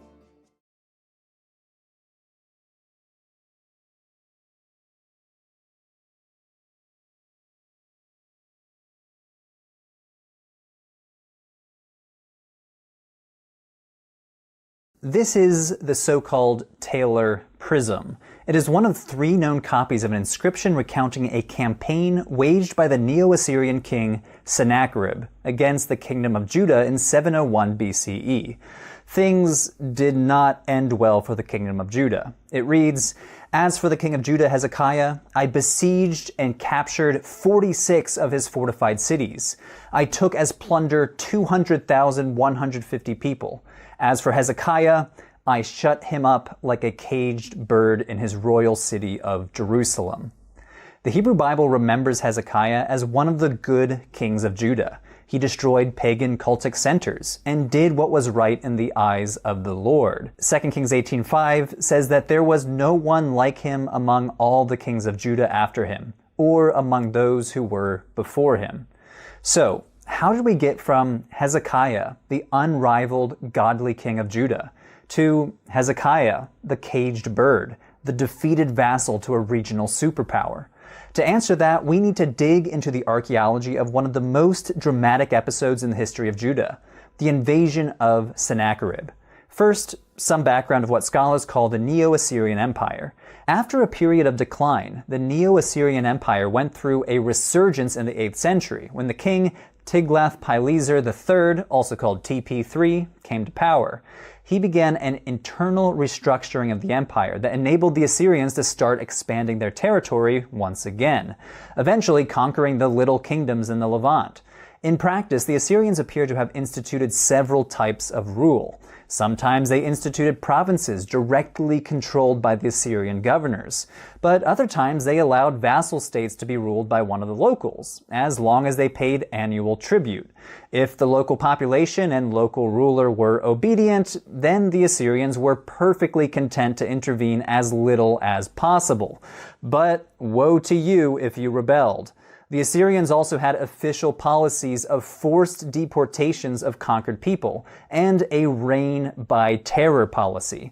The Assyrians were famous for gruesome displays of brutality against conquered people, including flaying, beheading, and sticking people on pikes. This is basically what happened to Judah's neighbor to the north, the northern kingdom of Israel.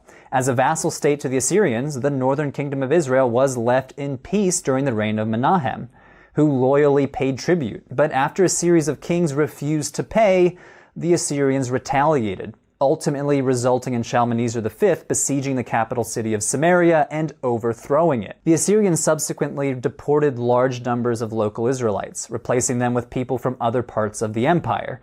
Many refugees must have fled south to Judah. And here we return to Sennacherib's campaign that caged Hezekiah like a bird in Jerusalem. How did it happen? Well, it was triggered by a similar decision made by the northern kingdom of Israel, refusing to pay tribute.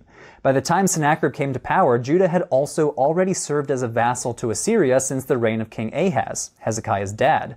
But Hezekiah wanted to end that. Following the death of Sennacherib's father, Sargon II, Hezekiah stopped paying tribute beginning in 705 BCE. He seemed to be riding a wave of anti-Assyrian sentiment throughout the region, supported by Egypt and internal rivals in Sennacherib's empire. Sennacherib was ultimately forced to march on Judah in 701 BCE. Both the accounts in 2 Kings and the Sennacherib prisms report that Sennacherib conquered Judah's fortified cities, and the archaeological record seems to corroborate this. Let's focus on the city of Lachish as an example. Located south of Jerusalem, Lachish was, for centuries, a major Canaanite city, and later one of the major cities in the kingdom of Judah, second only in importance to Jerusalem. It was an administrative center and apparently a military hub as well. It was heavily fortified with a massive wall and an impressive 6-chambered gate. But this was not enough to save the city from Sennacherib. He marched against Lachish and utterly destroyed it. Evidence of this attack was left for archaeologists to discover thousands of years later. Sling stones and hundreds of arrowheads were discovered at the city wall. A mass grave of over 1,000 people, men, women, and children, was discovered nearby, as well as a siege ramp built by the Assyrians leading up to the city walls. Sennacherib and his army successfully battered through the wall. He must have been particularly proud of his victory because he memorialized the battle in a huge relief sculpture displayed on the walls of one of the rooms in his palace in Nineveh. 60 feet long and 9 feet high, this sculpture portrays in grim detail Sennacherib's victory at Lachish, giving us an unparalleled glimpse into the horrors of ancient Near Eastern warfare and the tactics of the Assyrian army, including their military technology. We see siege machines, almost like an ancient battle tank, being pushed up toward the walls of Lachish, perhaps depicting the very same siege ramp found at Tel Lachish today. Flaming torches fall around as the Judahites attempt to set the battering ram on fire. Assyrian archers aim their arrows upward against the defenders. Assyrian soldiers are depicted plunging a dagger into Judahite prisoners, while Sennacherib sits enthroned before the defeated army. Of course, this is all being filtered through the lens of Assyrian sculptors, employed by Sennacherib himself. This sculpture is, first and foremost, imperial propaganda, but there is no doubt it at least provides a glimpse into what went down at Lachish, the full-scale destruction and looting of the city. Sennacherib then turned his attention to Jerusalem, Hezekiah's royal city. With the threat of this level of destruction, there is some evidence that Hezekiah may have prepared the capital city for battle against the Assyrians.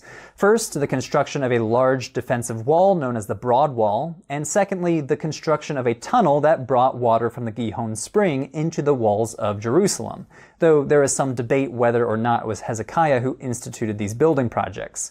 The Broad Wall can still be seen in the old city of Jerusalem today, and it's absolutely massive, 7 meters wide and built directly through domestic sites, possibly evidence it was built in a time of emergency, with construction workers just building straight through some people's houses.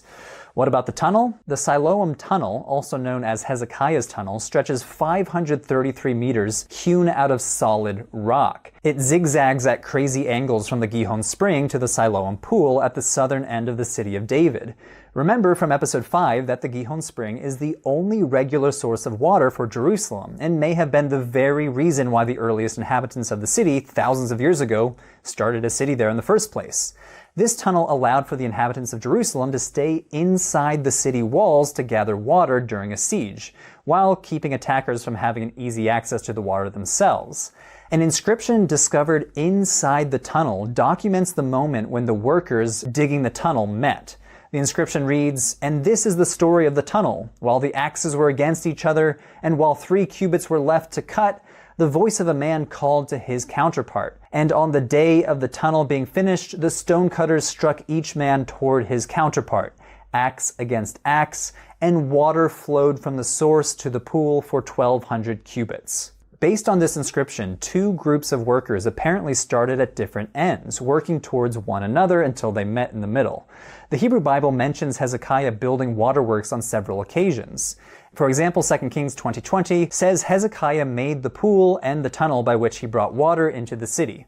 2 Chronicles provides an even more expansive account, saying that when Hezekiah saw that Sennacherib had come and that he intended to wage war against Jerusalem, he consulted with his officials and military staff about blocking off the water from the springs outside. Although many scholars agree that this inscription and tunnel date to the reign of Hezekiah, there's not an absolute consensus. Some scholars argue that it could have taken up to 4 years to complete it, and therefore was not something that could have been constructed urgently in advance of an Assyrian invasion. See, the tunnel was cut through some excessively hard dolomite. Modern engineers theorize that ancient masons could have cut a 1.4 meter square tunnel at a rate of 0.35 meters per day. That's assuming that only one worker can fit in the tunnel at a time, cutting stone in 4-hour shifts 6 days a week. Also building in some time to swap out rock cutters as they get tired. Based on this hypothetical scenario, the longest segment of the tunnel, about 300 meters, would have taken 857 workdays. In any case, not the sort of project that could have been accomplished quickly with little lead time. Because of this, some theorize that Hezekiah's son, Manasseh, built this tunnel instead, while others maintain it was Hezekiah himself. So, how did this invasion end? According to the biblical account, the Assyrians are ultimately defeated thanks to the intervention of Yahweh. Isaiah chapter 37 states that an angel of God struck down 185,000 Assyrian troops in a single night, prompting Sennacherib to depart from the region and return to Mesopotamia. Although we should not expect the Assyrians to record such a massive loss for their own propagandistic aims, there's good reason to believe that the Assyrians departed simply because Hezekiah agreed to start paying tribute yet again. As far as we can tell from the archaeological record, the Assyrians achieved total victory. The region around Lachish was depopulated and seems to have never fully recovered. The majority of the kingdom of Judah was left in ruins. Only Jerusalem and its immediate surroundings were spared. Hezekiah was again forced to pay a heavy tribute to the Assyrians, and the kingdom of Judah limped along as a vassal to Assyria. Ultimately, this campaign is a pivotal moment within the history of Judah and the Hebrew Bible.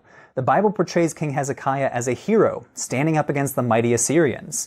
This perspective hinges mostly on the biblical perception that Hezekiah was a devoutly religious king. The Bible recounts Hezekiah's efforts to centralize the worship of Yahweh in Jerusalem, while also destroying the religious sites of competing gods.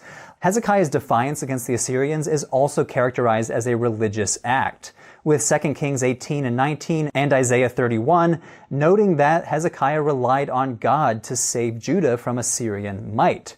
While the Hebrew Bible does acknowledge that Sennacherib campaigned throughout Judah, it emphasizes that Jerusalem is saved through the actions of Hezekiah and his reliance on Yahweh.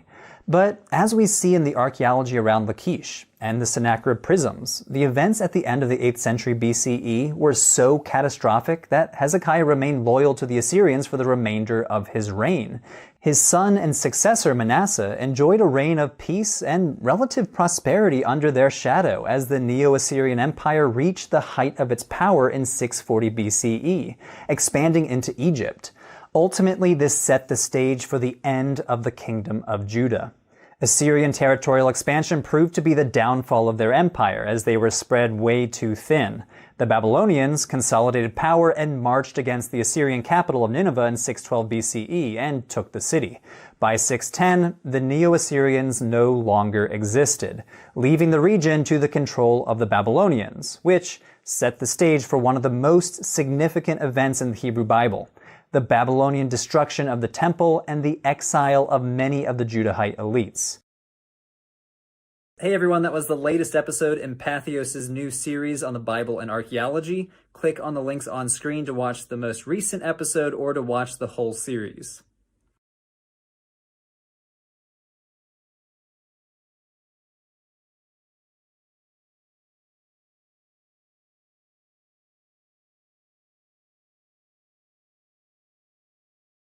After siege and survival, the spotlight shifts to reform. King Josiah steps onto the stage with sweeping changes, text rediscovered, altars dismantled, and a kingdom reshaped by covenant and conviction. Here's something interesting.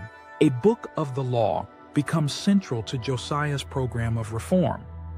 And another insight: Josiah's reign coincides with major geopolitical shifts in the Near East.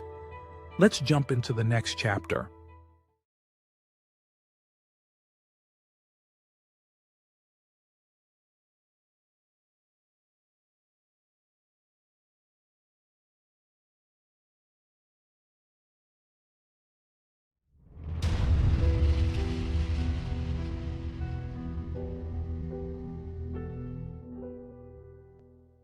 How did the ancient Israelites come to worship a single God? And why was that God worshipped in the city of Jerusalem? The life of a particular child king may hold the answer: King Josiah. The biblical authors remember Josiah as the leader of a massive religious reform that changed the course of Judah's history and led to a new dominant form of monotheistic religion centralized in Jerusalem. According to 2 Kings and 2 Chronicles, Josiah came to the throne at the age of 8 after 2 generations of evil and apostasy. Hezekiah's son, Manasseh, rebuilt cultic sites to gods other than Yahweh, even building additional altars in the Jerusalem temple for sacrifices to other gods. King Amon, Josiah's father, continued this practice. But Josiah brought this to an end. The biblical authors portray Josiah as a devout worshiper of Israel's God, Yahweh, and one who exemplified the most noble characteristics of King David. But, unlike King David, Josiah ruled during a time when a temple for Yahweh stood in Jerusalem. The temple, just like any other royal building project, required periodic renovation. So, while inventorying the temple's treasury, the high priest found a book that 2 Kings calls the Book of the Law. Scholars have long assumed that this was an early form of the biblical book of Deuteronomy. When the king's chief advisor read the book aloud to Josiah, the king tore his garments in grief. Josiah was convinced that Judah had strayed from the laws of Yahweh and had kindled his wrath against the kingdom. Josiah then assembled the people at the temple, where he read aloud to them the book of the law and made a covenant with Yahweh to uphold his commandments. The words of this covenant echo the language of Deuteronomy, in which Israel is counseled by Moses to love Yahweh with all their hearts, souls, and strength. Josiah then launched a major religious reformation, starting with the temple itself. He commanded the high priest to remove all non-Yahwistic elements from the temple, Items devoted to the gods Baal and Asherah were brought out and burned, and he deposed any priest who offered sacrifices to gods and anyone else who had participated in illicit worship. Beyond the city of Jerusalem, the Bible says that Josiah destroyed cultic sites in Bethel, Samaria, and other parts of the land, while commanding that apostate priests be executed on the spot. In both accounts, the process of purging the land concludes with Josiah's return to Jerusalem. The Ark of the Covenant was reinstalled in its rightful location within the temple, and Josiah decreed that all the people would keep the Passover festival. Although Josiah's ancestor Hezekiah is said to have led religious reforms as well, the Bible describes Josiah's campaign to reorient the people of Judah to Yahweh as both grander in scale and deeper in impact. But to what extent do we see the reforms in the archaeological record? Well, most scholars accept the idea that Josiah enacted some kind of religious reform, but the archaeological record remains silent on most of the particulars. Let's start with all of those cultic sites outside of Jerusalem. The Bible says that Josiah destroyed illicit worship sites throughout the lands of Judah and Israel, specifically mentioning Beersheba, Bethel, and Samaria as locations where Josiah dismantled altars, executed priests, and burned cultic paraphernalia. While we don't see evidence of this purge in the archaeological record, it's clear that the religious lives of most people in ancient Israel and Judah were not centered around the Jerusalem temple. Before Josiah took the throne, there were major cultic sites throughout the land. These sites consisted of open-air sanctuaries, altars, and standing stones called masebot, which were often situated in high places. These stones may have represented several individual gods, which, in the eyes of Josiah, would be a form of idolatry and polytheism. Tel Dan was home to one of the most important cultic sites dating to the Iron Age, which consisted of an open-air shrine with a four-horned altar, as well as a separate open-air section for standing stones next to the city gate. There's also some evidence from Beersheba of religious activity too, but these sites do not provide direct evidence of Josiah's reforms. Tel Dan was not part of Josiah's kingdom, and the evidence from Beersheba does not appear to line up with the time frame when Josiah ruled. But these sites do demonstrate that Israelite religion, for much of its history, was not only decentralized, but could also include the worship of multiple gods. The people apparently worshipped Yahweh along with other gods like El, Baal, and Asherah for centuries. This complex religious history makes drawing the lines of an official Israelite religion pretty difficult. Prior to the 20th century, one of the main assumptions of biblical scholars was that the Canaanites and Israelites were distinct peoples, both ethnically and culturally. Israelite religion was therefore portrayed as unique from Canaanite religious practice. But archaeological excavations over the last century continue to produce evidence showing that such distinctions are not so clear-cut. Household worship throughout the region apparently incorporated representations of other gods and established local sites for cult practice. As mentioned in previous episodes, assemblages of human and animal figurines, such as Judean pillar figurines, have been found at Iron Age sites throughout Israel and Judah. This evidence shows us that the cultic practice of the Israelite people clearly did not match up with Josiah's ideals, which might have been part of the motivation for his sweeping reforms. The reforms Josiah and the small group of elites in Jerusalem who supported him would have thus been quite shocking to the majority of the population, because both the archaeological record and the biblical texts depict a significant amount of religious diversity in Israel and Judah. Although Deuteronomy and Kings consistently claim that Israel brought their Yahweh-only religion with them upon entering the land, the Merneptah Stele implicitly suggests that Israel's religious allegiance was not initially to Yahweh alone, nor even to Yahweh at all, but to the Canaanite god El, a reality visible in the name itself, Israel. But even Yahweh-exclusive religion should not be called monotheism. Ancient Israelite religion, based on evidence found both in the Hebrew Bible as well in the archaeological record, can better be defined as monolatrous. Monolatry means the recognition of the existence of many gods, but with the consistent worship of only one God. When we read verses like Micah 4:5, "For all the peoples walk each in the name of its God, but we will walk in the name of the Lord our God," we should take the prophet at his word. They believed that many gods exist, but Israel worships Yahweh exclusively. Strict monotheism, if it ever truly existed as the status quo, was a later development. Scholars have argued we don't see clear denial of the existence of other gods until quite late in the Hebrew Bible, maybe around the 6th century BCE in sections of the book of Isaiah. Remains from two sites located on the edge of the Judean wilderness, Arad and Ein Hatzavah, might provide limited insight into religious reforms in the Kingdom of Judah. Tel Arad is a fort located on the southern frontier of the Kingdom of Judah, on the fringe of the Negev desert. Inside the fort, archaeologists discovered a religious sanctuary, sometimes described as a shrine or a temple. It had an outer courtyard with an altar, as well as an inner Holy of Holies, where archaeologists discovered a standing stone and two limestone altars, one taller than the other. Some reconstruct that the sanctuary originally had two standing stones. Now, remember that standing stones may be a non-anthropomorphic way to represent a god, so some scholars have interpreted this as an expression of Judahite religion involving Yahweh and a consort goddess, which, referring back to the previous discussion, demonstrates the monolatrous nature of ancient Israelite religion. Residue analysis of the larger altar revealed traces of frankincense, while the smaller altar revealed traces of cannabis, which, according to the researchers of the study, may be the first known evidence of a hallucinogenic substance found in the Kingdom of Judah.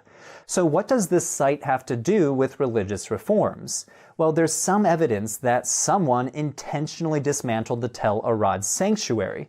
The incense altars and the standing stone were discovered placed on their sides and covered with dirt and plaster. Some of the walls were dismantled, and the whole area and the altar and the courtyard were covered by 3 meters of dirt. However, it's unlikely that these activities can be attributed to King Josiah. The whole sanctuary apparently was dismantled in the 8th century, well before Josiah's reign. Some archaeologists thus suggest that this might be evidence for religious reforms under King Hezekiah instead. Further southeast at Ein Hatzavah, archaeologists have uncovered an assemblage of smashed cultic pottery vessels that appear to have been intentionally shattered. But overall, evidence to demonstrate that these items were destroyed at the command of King Josiah is lacking. What is known is that Judean royal seals changed in the 7th century, following the period of Josiah's rule. In the preceding era, these markers of royal property and official correspondence bore images and symbols associated with the types of cultic practice that Josiah sought to destroy. By the late 7th century, the majority of seals lacked such iconography, which might indicate that Josiah's reforms succeeded on some level. Josiah is remembered by the biblical authors as a king who had no parallel, either before or after his reign. Josiah's intentions for religious reforms aligned with the hopes of the biblical authors that scholars today call Deuteronomists, a group who sought to limit local religious differences and encourage a centralized form of Yahwism based in Jerusalem. With such acts of centralization, the theologies and cultic practice outside of Jerusalem were subsumed by a more dominant royal theology and religious practice. Through the cross-examination of textual and archaeological evidence, we can see that biblical texts by and large enunciate a specifically Judahite Yahwism that matured right before, during, and after the Babylonian exile. But despite going down in history as one of the greatest kings of Judah, he met an untimely death. The young Josiah inherited a kingdom during a period of Neo-Assyrian decline. A century before, the Assyrian Empire destroyed Judah's northern neighbor, Israel, and later destroyed many of Judah's fortified cities under King Hezekiah. While Judah regained some level of economic and political stability after this, during Josiah's reign, Judah found itself in the familiar position of being sandwiched between warring superpowers. In 609 BCE, the Egyptians and Assyrians engaged in battle together against the advancing Babylonian armies north of Judah. Although much remains unknown about this fight, it appears that the Assyrians were trying to protect their western territories. The biblical sources indicate that Josiah rode north from Judah and that upon meeting the Pharaoh at Megiddo, he was killed. But the Bible details the last moments of Josiah's life and indicates that his body was returned to Jerusalem for burial. Josiah's untimely demise resonates in some ways with his unexpected rise to power at such a young age, and likely contributed to the memory of this child king as a great reformer and proponent of Yahwism. But despite Josiah's reforms, less than a century after these events, Jerusalem would fall to the Babylonian armies of Nebuchadnezzar, the punishment for the people for their apostasy. Stay tuned for the next episode, The Fall of Jerusalem.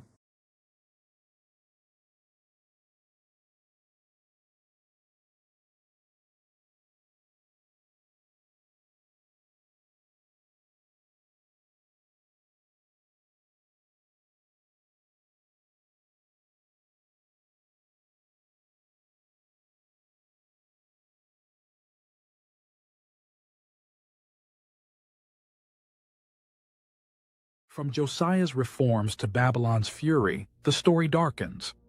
Ash layers and shattered walls mark the fall of Jerusalem, as Nebuchadnezzar's armies redraw the map and exile becomes Judah's new reality. Before we move on, here's a fact. Burn layers help archaeologists pin destruction events to specific dates. And another, Babylonian chronicles confirm the fall of Jerusalem in Nebuchadnezzar's campaign. All right, onward to the next story.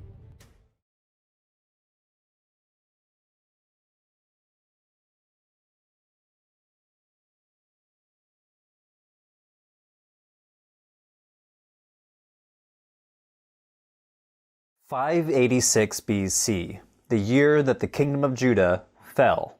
How did we get here? During the 8th century, the kingdom of Judah had shown itself to be a good and loyal vassal to Assyria. They were doing what they were told, recognizing Assyria's superiority and paying any tribute.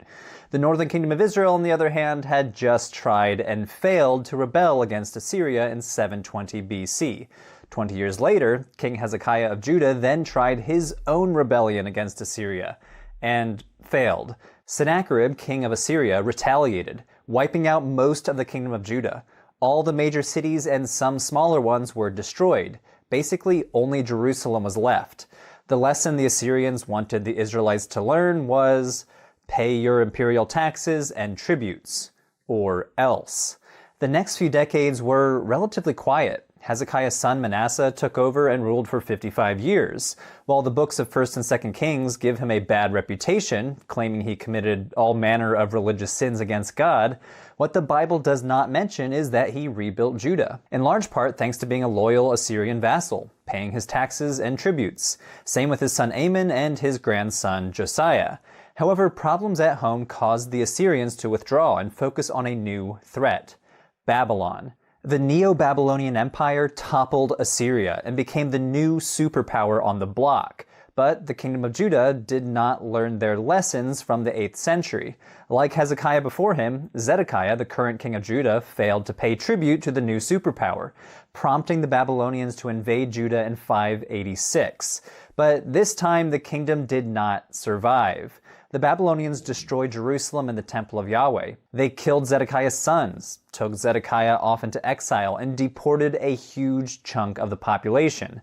This was the end of the kingdom of Judah. 2 Kings 25 describes in grim detail how the Babylonian captain of the guard destroyed the city.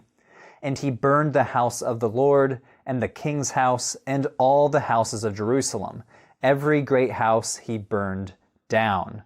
So what archaeological evidence is there for this attack? Well, as 2 Kings 25 suggests, the main evidence in Jerusalem are houses, specifically houses of the wealthy elite of Jerusalem. During excavations in the city of David, 3 Iron Age structures were uncovered: the house of Ahiel, the house of the Bulai, and the burnt room. All the buildings were covered by the collapsed debris of the upper stories, and all had fallen charred beams, suggesting that they burned in a city-wide fire. Archaeologists also found arrowheads throughout the city dating to the Babylonian attack. Not only do we see this evidence for the dire situation in 586 BC, but we also found loads of everyday household items too, such as figurines, jewelry, and pottery vessels. The first structure is the house of Ahiel. Inscribed pottery was found inside the house with the name Ahiel, leading to this name for the house. Ahiel's house is one of the best preserved Iron Age structures. It even has an external stone staircase leading up to a second story that no longer exists. One of the most significant parts of this excavation was the toilet. Yes, you're now looking at an ancient toilet which was discovered still situated over a deep cesspit beneath it, filled with ancient human feces. The stone toilet and cesspit show a level of sophistication in the hygiene practices within the city, but the remains in the cesspit may also shed light on the diet of the ancient Judahites, and point to the difficulties during the siege. Analysis of the fecal remains revealed organic matter, including human parasite eggs, fish bones, and most interestingly, barely edible plants that suggest people were subsisting on weeds foraged from around the city. The pollen grains identified come from 4 plant families: mustard, carrot, mint, and daisy. These likely originated from uncultivated salad greens and spices, But what is notably lacking are cultivated plants typically found in diets, like wheat and barley. This might indicate how desperate the situation was for them during the Babylonian attack. They were barely surviving and forced to eat whatever they could find around the city. The second site is the so-called burnt room.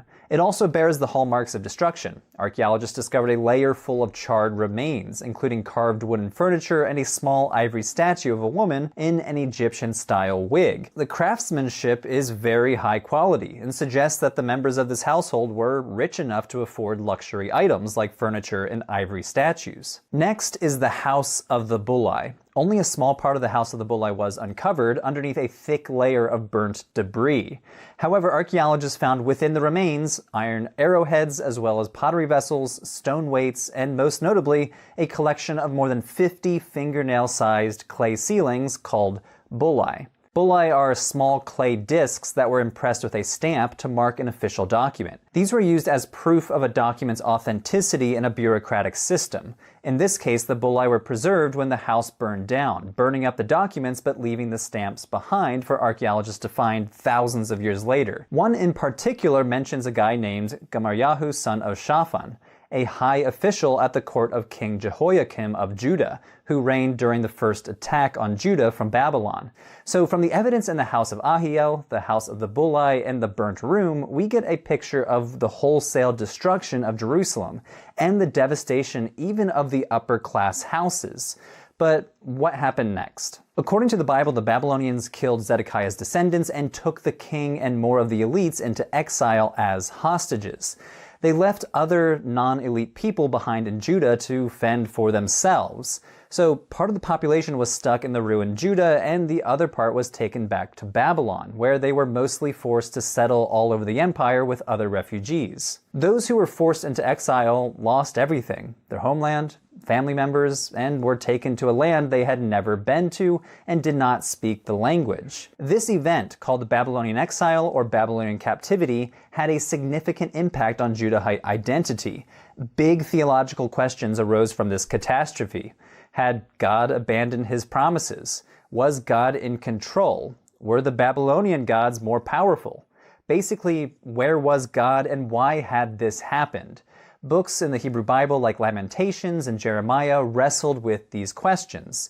There's some archaeological evidence for these communities of Judean people who now lived in a foreign land under foreign rulers. This is an example from the so-called Al-Yahudu tablets, a collection of 200 tablets from a Judean community in Babylon called the Al-Yahudu community.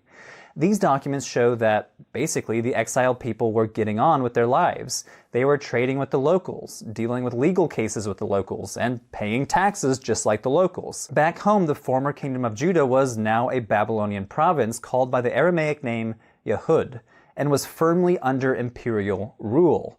Nothing much would have happened here without Babylonian approval.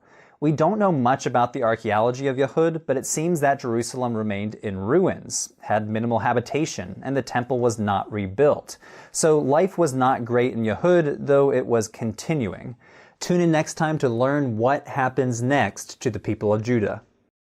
Hey everyone, that was the latest episode in Patheos' series, Excavating the History of the Bible. Click on the playlist on screen to catch up on the whole series.